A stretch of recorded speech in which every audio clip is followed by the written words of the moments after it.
Well, good evening.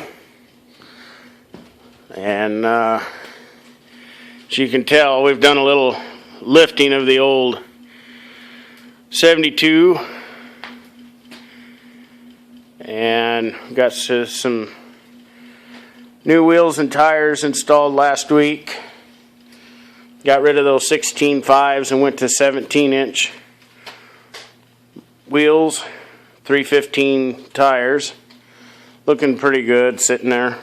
Drives a lot better with these tires than it did with the old ones I had.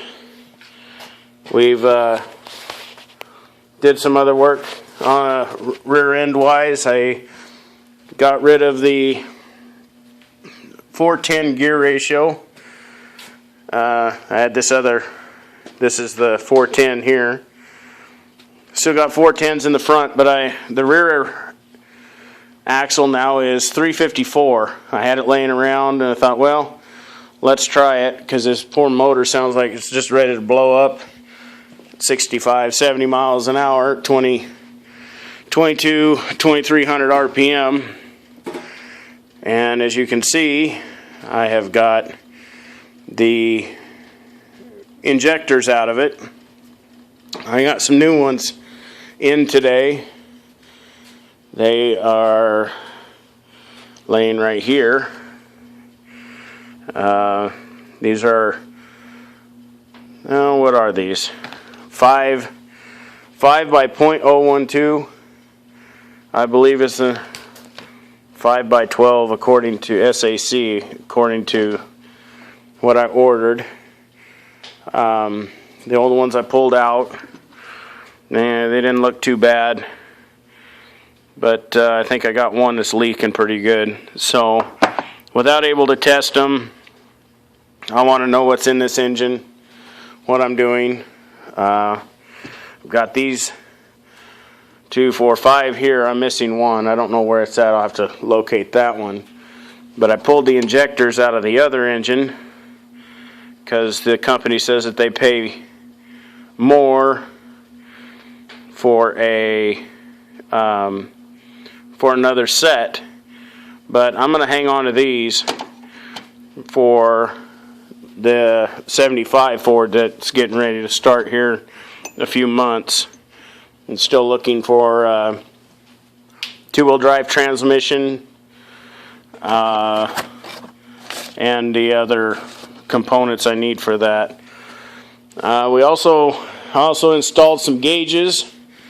I wanted to see what this motor's doing, not knowing the actual age and mileage on it. I have installed, let me put this wheel down, it's in the way. I got pyro over there, the tach and volt gauge on the column, and then the boost gauge over here. And these are glow shift gauges. They work really well so far. Got the 7 colors in it. Then you can sit there and push the button and it changes colors.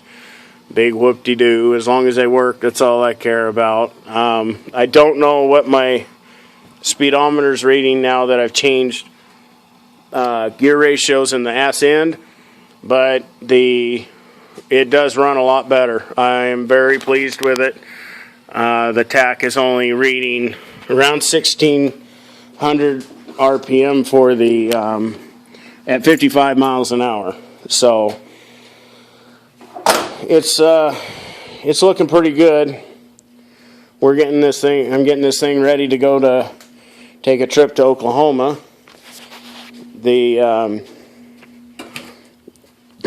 You guys on YouTube come up with some pretty cool things. Let's get in the bottom drawer here. And this doodad, it looks like nothing other than a washer, a piece of pipe, and an old lug nut with a bolt welded on.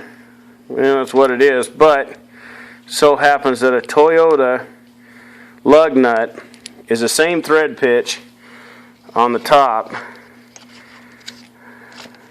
of a Cummins injector.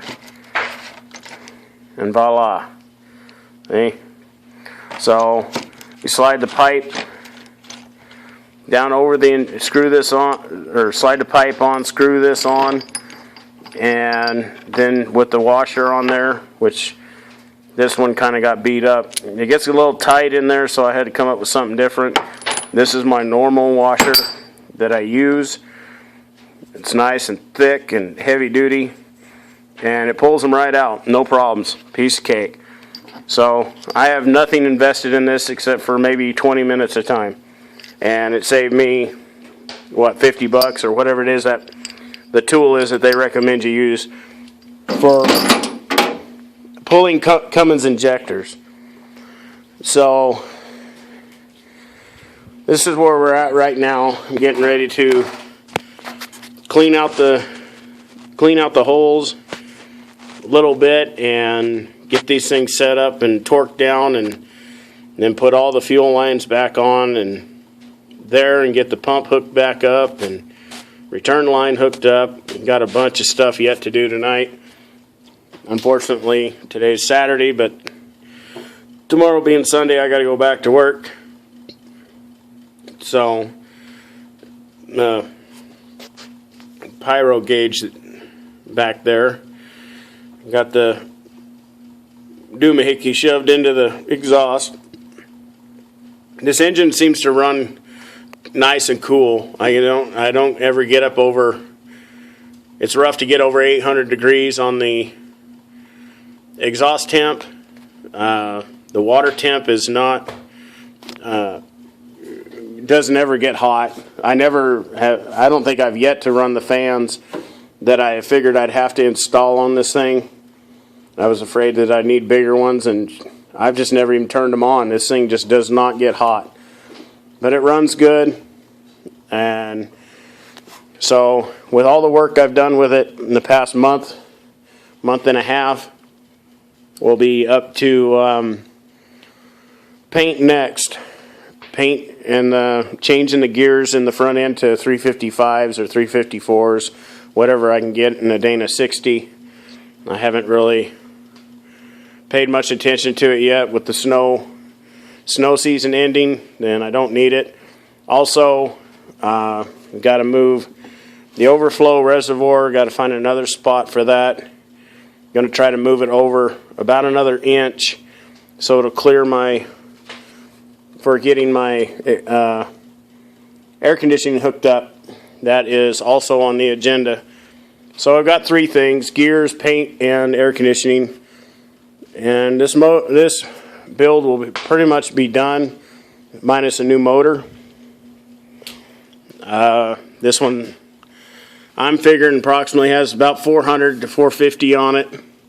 One of the injectors I pulled out was covered in oil. I don't know if that's a sealing problem or if I've got valves leaking oil or what's going on with that right now. It doesn't seem to be burning any.